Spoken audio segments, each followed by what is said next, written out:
1943 году, 11 октября в городе Алматы, в семье сапожника Джаханбакиева Месимахона и его супруги Рахат Хитым Кызы родился младший сын, и назвали его Акимжан. Едва успевший появиться на свет, он стал предметом всеобщего обожания, кумиром не только для своих родителей, но и для многочисленных родственников.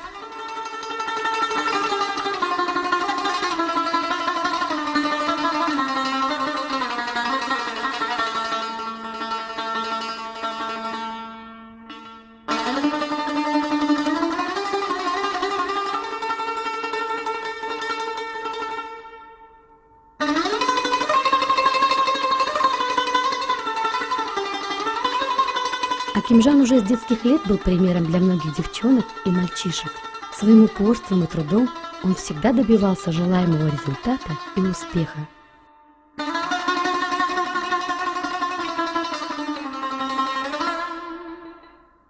Окончив 8 классов в 24-й школе, Акимжан перешел на вечернее обучение и параллельно устроился работать в столовую помощником повара.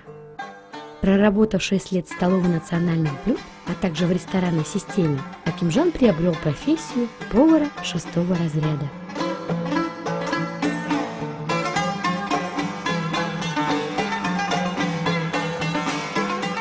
В 1964 году Акимжану пришла повестка в армию, и по распределению его направили служить в Вологду, затем перевели в Актюбинск, а после в Узбекистан.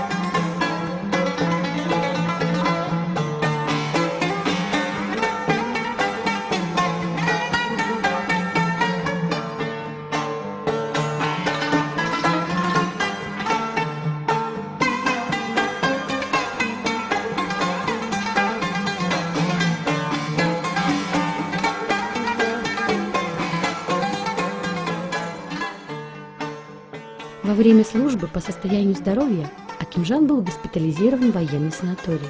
Именно здесь он впервые взял в руки музыкальный инструмент руваб. А вернувшись домой после демобилизации, Акимжана пригласили работать в Уйгурский театр в качестве певца и музыканта. В 1969 году 25 февраля Акимжан познакомился с Мехернису. Он и не догадывался, что знакомство приведет к симпатии и тем более станет началом их новой счастливой жизни. Но судьба не сразу дала двум молодым сердцам развить нежные и теплые чувства друг к другу. Отец красавицы Мехернису, Юлдашев Каримжан, поставил условия для Акимжана: если хочешь жениться на моей любимой дочери, то придется бросить театр. Долго не раздумывая, Акимжан написал заявление на увольнение ради своей любимой Маечки, так он ее ласково называл.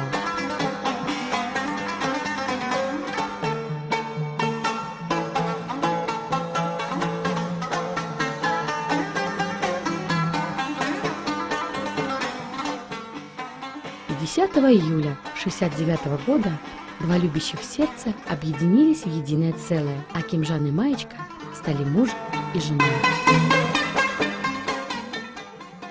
На выкупе невесты в помощь жениху собрался весь Уйгурский театр с песнями, шутками, с костюмированными танцами, начиная свое шествие с улицы Байзакова в сторону рабочего поселка.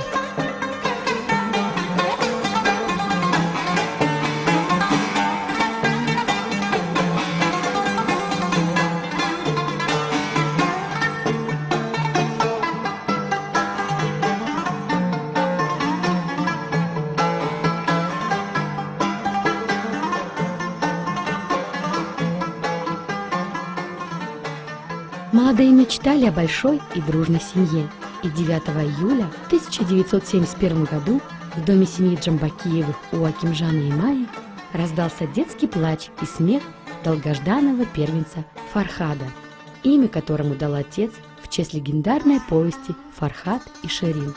А 25 августа 1972 года родился Дильшат. Поступив на работу учеником продавца и закончив торговый техникум, Акимжан в 1973 году получил должность заведующего магазина номер 85.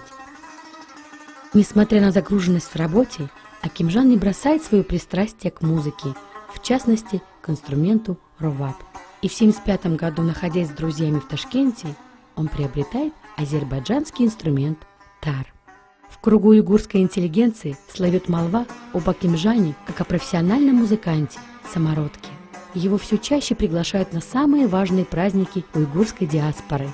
Совместно со своими братьями Нурмухаммадом и Рахимжаном, виртуозно владеющих музыкальными инструментами дутар и тамбир, Акимжан создает семейное национальное трио-ансамбль и, конечно же, главные вокальные партии исполняет сам.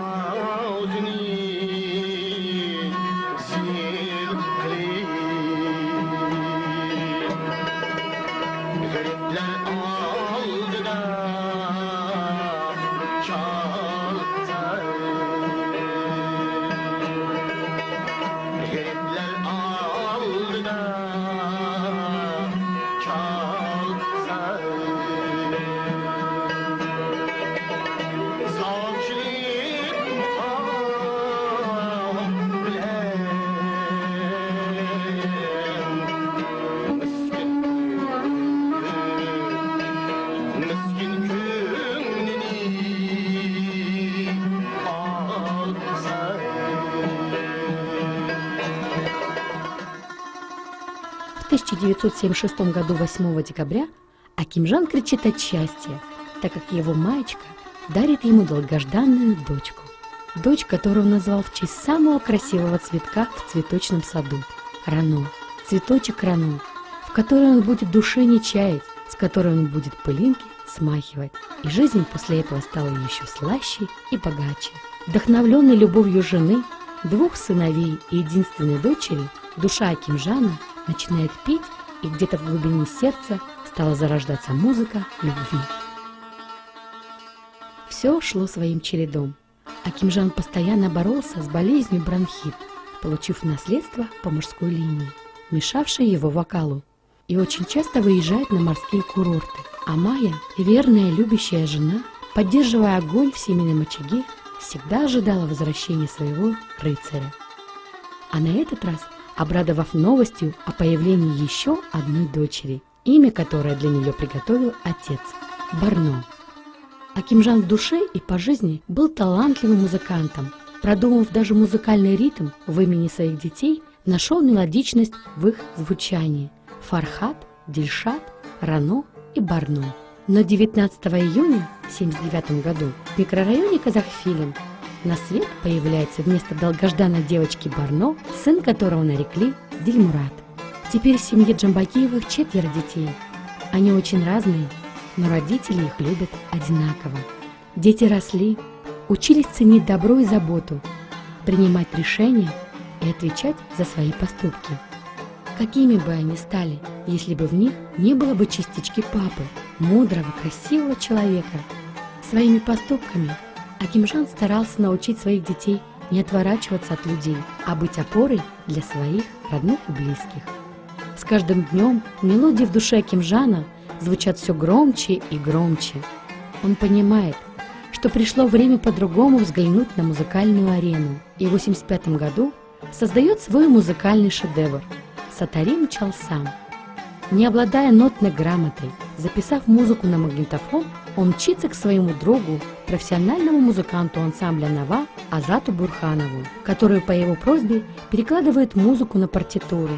Не проходит и месяца, как лучшие солисты уйгурского ансамбля «Нова» с огромным успехом исполняют песню на сцене уйгурского театра. А спустя неделю Акимжан получает письмо от гениального уйгурского поэта-писателя Хелила Хамраева с просьбой на его стих «Интизар» написать музыку. И уже через 3 дня мир услышал второй шедевр Джамбакиева Акимжана – песню «Интизар». В августе в 1986 году Акимжан дает концерт на государственном телеканале «Казахстан», где исполняет народные, а также авторские музыкальные произведения.